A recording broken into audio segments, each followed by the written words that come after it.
مل قارعۃ میم لام زبر مل قاف الف زبر قا مل قا را زیر ری مل قاری عین زبر ع مل قارعہ تا پیش تو مل قارعۃ.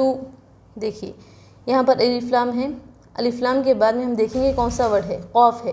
قاف حروف قمری میں سے آ گیا، تو ہم میم کو کس سے ملا رہے ہیں؟ لام سے ملا رہے ہیں، الف کو درمیان میں چھوڑ رہے ہیں. ٹھیک ہے، مل قارعۃ. الف لام اگر حروف قمری کے شروع میں ہو تو الف کو نہیں پڑھیں گے بلکہ لام کو پڑھیں گے. الف سے پہلے قاف کے اوپر زبر حرکت حروف مدہ تھوڑا کھینچ کر پڑھے، را کے نیچے زیر، عین کے اوپر زبر، تا کے اوپر پیش حرکت تھوڑا بھی نہ کھینچے. ٹھیک ہے، ہم المفلحون، ہا پیش ہو، میم لام پیش مل، ہم میم فا پیش مف، ہم المف لام زیر لی، ہم المفلی ہا وو پیش ہو، ہم المفلحو نون زبر نہ، ہم المفلحون. ہا کے اوپر پیش حرکت تھوڑا بھی نہ کھینچے. الف لام اگر حروف قمری کے شروع میں ہو تو الف کو نہیں پڑھیں گے بلکہ لام کو پڑھیں گے. دیکھیے الف لام کے بعد میں ہم دیکھیں گے کہ کون سا ورڈ ہے، میم ہے. میم حروف قمری میں سے ہے کیا؟ دیکھیے یہاں پر میم حروف قمری میں سے آ گیا ہے. سمجھ میں آ رہے قواعد آپ کو؟ تو ہم اس وقت الف کو نہیں پڑھیں گے، لام کو پڑھیں گے. ہم فا کے اوپر جزم پچھلے والے حرف سے ملا کر پڑھے، لام کے نیچے زیر حرکت تھوڑا بھی نہ کھینچے. وہ جس پر جزم ہو اور اس سے پہلے پیش حروف مدہ تھوڑا کھینچ کر پڑھے، نون کے اوپر زبر حرکت تھوڑا بھی نہ کھینچے. ہم المفلحون.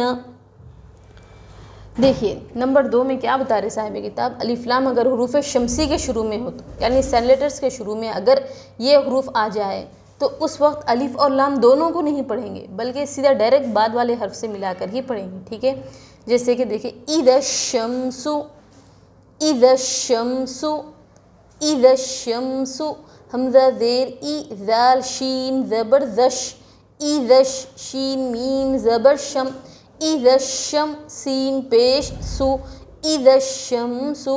دیکھیے زال کو ہم کیا کر رہے ہیں، ڈائریکٹ شین سے ملا رہے ہیں. کیوں؟ یہاں پر الف اور لام دونوں کو چھوڑ رہے. یہ جو زال ہے یہ عربک گرامر کی وجہ سے ہے، تو یہ الف اور لام جو بھی ہے نا اس کو ہم نہیں پڑھیں گے بلکہ ڈائریکٹ بعد والے حرف سے ملا کر پڑھیں گے. کیوں؟ کیونکہ دیکھیں گے کہ الف لام کے بعد میں ہم کو دیکھنا ہے کہ کون سا ورڈ آ رہا ہے. اگر حروف شمسی کے ورڈ میں سے اگر آیا تو الف اور لام دونوں کو نہیں پڑھیں گے. چلیے دیکھتے ہیں شین آیا ہے کیا. دیکھیے شین آ گیا ہے، یہاں پر بھی شین آ گیا ہے. تو ہم کیا کریں گے، الف اور لام دونوں کو نہیں پڑھیں گے. ایذش، ایذش شین میم زبر شم، ایذش شم سین پیش سو، ایذش شمس. حمزہ کے نیچے زیر حرکت تھوڑا بھی نہ کھینچے. الف لام اگر حروف شمسی کے شروع میں ہو تو الف اور لام دونوں کو نہیں پڑھیں گے بلکہ بعد والے حرف سے ملا کر پڑھیں گے. اور ایک بھی بات واضح کرنا چاہتی ہوں کہ شمسی حروف میں تشدید آتا ہے. ٹھیک ہے، شمسی کے جو حروف ہیں اس میں تشدید آتا ہے، تو لہذا الف اور لام دونوں کو کیسا بھی پڑھنا ہی نہیں چاہیے بلکہ دال کو سیدھا ڈائریکٹ شین تشدید والے حرف سے ہی ملانا چاہیے. کیوں؟ ہم تشدید کے قاعدے میں پڑھے تھے کہ تشدید کو 2 بار پڑھتے ہیں، ایک بار پچھلے والے حرف سے ملا کر اور ایک بار خود اسے. ٹھیک ہے، تو ہم یہاں پر پچھلے والے حرف یہاں پر زال ہے تو ہم زال کو ڈائریکٹ شین سے ملائیں گے، درمیانی حرف نہیں پڑھا جائے گا. ٹھیک ہے، میم کے اوپر جزم پچھلے والے حرف سے ملا کر پڑھیں، سین کے اوپر پیش حرکت تھوڑا بھی نہ کھینچے. کان الناس، کاف الف زبر کا، نون نون زبر نن، کانن نون الف زبر نا، کانن نا سین پیش سو، کانن ناس. الف سے پہلے کاف کے اوپر زبر حروف مدہ تھوڑا کھینچ کر پڑھے. الف لام اگر حروف شمسی کے شروع میں ہو تو الف لام دونوں کو نہیں پڑھیں گے بلکہ بعد جس کے اوپر تشدید ہے اس کو ملا کر پڑھیں گے. دیکھیے یہاں پر الف لام کے بعد میں ہم کو دیکھنا ہے کہ کون سا ورڈ ہے، نون ہے. نون حروف شمسی میں سے ہے کیا؟ دیکھیے آخر میں دیکھیے نون حروف شمسی میں سے آ گیا، تو لہذا ہم نون کو نون سے ملا کر پڑھیں گے، درمیان میں جو الف اور لام ہے اس کو چھوڑ دیں گے. ٹھیک ہے، شمسی کا قاعدہ کیا ہے، الف اور لام دونوں کو نہیں پڑھیں گے بلکہ بعد والے حرف سے ملا کر پڑھیں گے. اور ایک بھی پوائنٹ کیا ہے بول تو بعد والے حرف پر تشدید ہوتی ہے تو لہذا ضروری ہو جاتا ہے اس کو ملانا. ٹھیک ہے، کانن نون الف زبر نا، حروف مدہ تھوڑا کھینچ کر پڑھے، سین کے اوپر پیش حرکت تھوڑا بھی نہ کھینچے.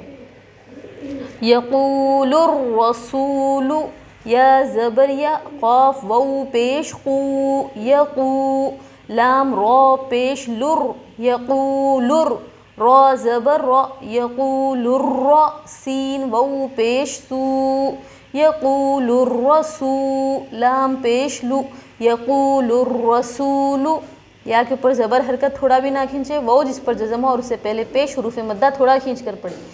دیکھیے الف لام اگر حروف شمسی کے شروع میں ہو تو الف اور لام دونوں کو نہیں پڑھیں گے بلکہ بعد والے حرف سے ملا کر پڑھیں گے۔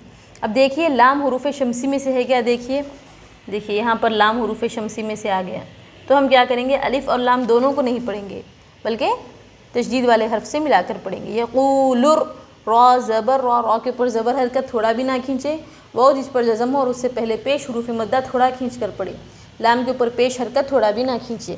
اقیم الصلاۃ، حمزہ زبر ا، قاف یا زیر قی، اقی، میم صاد پیش مس، اقیمس، صاد زبر صا، اقیم الصا، لام کھڑا زبر لا، اقیم الصلاۃ، تا زبر تا، اقیم الصلاۃ، حمزہ کے اوپر زبر حرکت تھوڑا بھی نہ کھینچے، یا جس پر جزم اور اس سے پہلے زیر حروف مدہ تھوڑا کھینچ کر پڑھے۔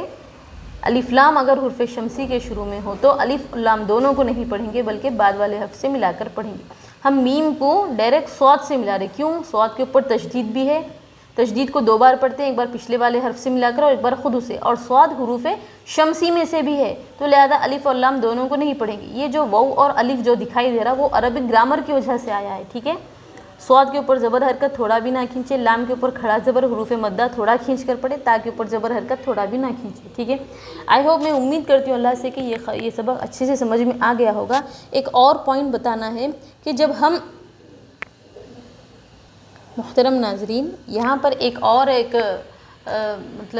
قاعدے کی وضاحت کرنا چاہتی ہوں کہ شروع میں جو حمزہ جو الف کی شکل میں یہاں پر حروف شمسی اور حروف قمری میں جو دکھائی دے رہا ہے، اگر اس سے پہلے کوئی کلمہ یا حرف ملے تو وہ الف جو ہے پڑھا نہیں جائے گا، ٹھیک ہے۔ اور اگر اس سے پہلے کوئی سا بھی کلمہ نہیں ہے، کوئی سا بھی ورڈ نہیں ہے تو اسی الف یعنی اسی حمزے کے ساتھ میں شروع کریں گے۔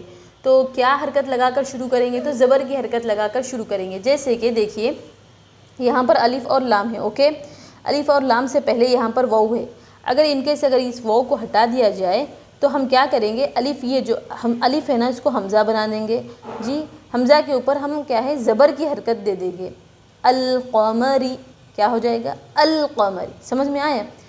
ہاں اگر الف سے پہلے کوئی، حمزہ سے پہلے کوئی ورڈ آ گیا ہے تو ہم کیا کریں گے، اس کو الف کو نہیں پڑھیں گے بلکہ بعد والے حرف سے ملا کر پڑھیں گے۔ جیسے کہ بہت ساری مثالیں قرآن پاک میں موجود ہیں، جیسے کہ قرآن میں ہے القاریعۃ، جی، القاریعۃ، جیسے القاریعۃ میں یہاں پر لام کے اوپر جزم ہے، الف سے پہلے یعنی حمزہ سے پہلے کوئی سا بھی ورڈ نہیں ہے تو لہٰذا ہم کیا کریں گے، حمزہ کے اوپر زبر لگا دیا، سمجھ میں آ گیا قاعدہ؟ ہاں اگر اس سے پہلے اگر کوئی سا بھی ورڈ ہے تو یہ حمزہ کے اوپر زبر ہٹ جائے گا اور اس سے پہلے والے لیٹر پر حرکت آ جائے گی، اوکے۔ اب اس سے پہلے کوئی سا بھی لیٹر نہیں ہے تو اس حمزہ پہ کیا کریں گے، زبر کی حرکت لگا دیں گے، جیسے کہ دیکھ رہے ہیں آپ القاریعۃ، جیسے کہ ملقاریعۃ، دوسرا ہے کیا ہے، ملقاریعۃ، یہاں پر الف لام ہے، الف لام کے بعد حروف قمری میں سے قاف آ گیا ہے تو لیکن الف لام سے پہلے کیا ہے، میم ہے، تو میم کے اوپر کی جو حرکت ہوگی اس کو ہم قاف سے، لام سے ملائیں گے، ٹھیک ہے۔ جیسے کہ بہت ساری جگہ میں الذین ہے، قرآن میں کیا ہے، الذین یؤمنون بالغیب، تو الذین میں کیا ہے، اگر پچھلے والی آیت سے ملا رہے ہیں تو اس حمزہ کے اوپر جو زبر کی حرکت ہے وہ حرکت کو ہم نہیں پڑھیں گے، ٹھیک ہے۔ ہاں اگر پچھلی والی آیت سے ہم نہیں ملا رہے ہیں تو کیا ہے، بعد والی آیت پہ جو الف آیا اس کے اوپر زبر کی حرکت لگا کے حمزہ بنا دیں گے، پھر اس وقت الذین یؤمنون بالغیب بہت ساری جگہ میں کیا ہے، قرآن شریف میں آیا ہے۔ جیسے کہ سورہ فاتحہ میں ہے، دیکھیے، جیسے کہ سورہ فاتحہ میں دیکھیے الحمدللہ رب العالمین، ٹھیک ہے، یہاں پر الف لام آ گیا، دیکھیے لام سے پہلے الف ہے، اس کے اوپر حرکت آ گیا، حمزہ آ گیا۔ ہاں اگر ہم بسم اللہ الرحمن الرحیم کے میم سے اگر الحمد کے لفظ کو ہم جوڑ کے پڑھ رہے ہیں تو اس وقت الف کو نہیں پڑھا جائے گا، دیکھیے بسم اللہ الرحمن الرحیم الحمدللہ رب العالمین، ٹھیک ہے۔ ملا کے پڑھنے میں کیا ہے، الف کو نہیں پڑھا جائے گا، ہاں الگ سے پڑھ رہے ہیں تو اس وقت الف کو پڑھا جائے گا، ٹھیک ہے۔ ایسے ہی شمسی کے قواعد میں بھی ایسا ہی ہے، ٹھیک ہے۔ تو امید کرتی ہوں اللہ سے کہ یہ قاعدے سمجھ میں آ گئے ہوں گے انشاءاللہ۔ تو اس کے مطابق کیا ہے، اچھے سے غور سے پڑھیے، سبق کو اچھے سے پڑھیے، اور کیا ہے اچھے سے یاد کریے، قواعد کو اچھے سے یاد کر کے کیا ہے حروف قمری اور حروف شمسی کو اچھے سے ذہن میں بٹھائیے۔ انشاءاللہ اگلے ویڈیو میں انشاءاللہ تختی نمبر 16 کے ساتھ میں ہم ضرور ملیں گے انشاءاللہ۔ السلام علیکم ورحمۃ اللہ وبرکاتہ۔